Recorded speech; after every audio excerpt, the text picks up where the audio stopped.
တရားသူကြီးတော်စည်းကွက်ခင်ဗျာဒီမှုအကြောင်းရှင်းပြပါဦးဘာဖြစ်လို့ဒီမှုကအရက်ဖတ်တရားရုံးမှာမစီရင်ပဲစစ်အုပ်ချုပ်ရေးတရားရုံးကကင်တွယ်ရတယ်လဲဆိုတာ စစ်သားတယောက်ပြစ်မှုကျူးလွန်တဲ့အခါအရက်ဖက်တရားရုံးကမကင်တွယ်ပဲစစ်အုပ်ချုပ်ရေးတရားရုံးကကင်တွယ်တယ်ဒီမှုအကြောင်းကိုပြောပြရရင်တော့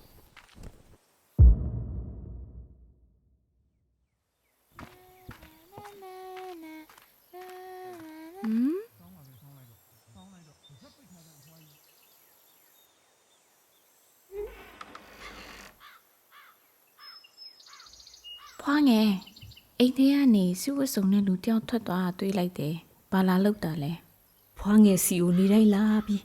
အင်ရပစ္စည်းတွေလာယူသွားတယ်ဒီနေ့လဲစုထားတဲ့ထင်းစည်းတွေယူသွားတယ်ကွဖွားငယ်ရောင်းစရာဘာမှမရှိတော့ဘူး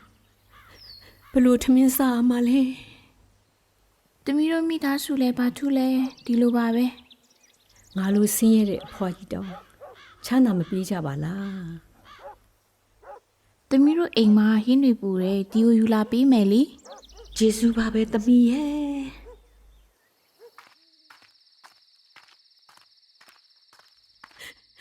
ဟဲ့မလုံးနဲ့နေဖွားရွယ်လောက်ရှိတယ် ပါဇက်ပိတ်ထားတဲ့အဖွားကြီး ပါနဲ့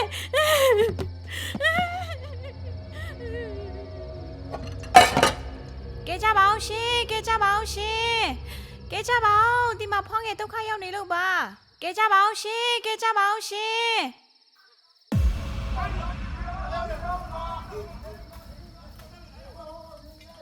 ရုံမာလိုက်တာခမရအဖွားအရွယ်ကြီးကိုဗျာခမရမို့လို့ကြံစီရက်တယ် ။သူ့ကိုဘာဆက်လုပ်ကြမလဲမမေ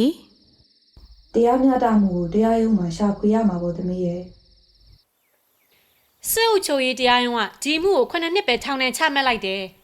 ဒါအရက်ဖက်တရားရုံးကချမှတ်တဲ့ပြစ်ဒဏ်အောက်နဲတယ် ရွာသူရွာသားတွေကဝမ်းဝန်းပြီးတရားမျှတမှုရှာဖွေကြလို့ဒီမှုကရုံးပေါ်ရောက်လာတာနော်မဟုတ်ရင်မေးပြောက်ခံရမယ့်အမှုဖြစ်သွားနိုင်တယ် တရားမျှတမှုအတွက်လူတိုင်းကပူးပေါင်းပါဝင်ပြီးရဲရဲဝံ့ဝံ့ရက်တည်ရမှာပဲ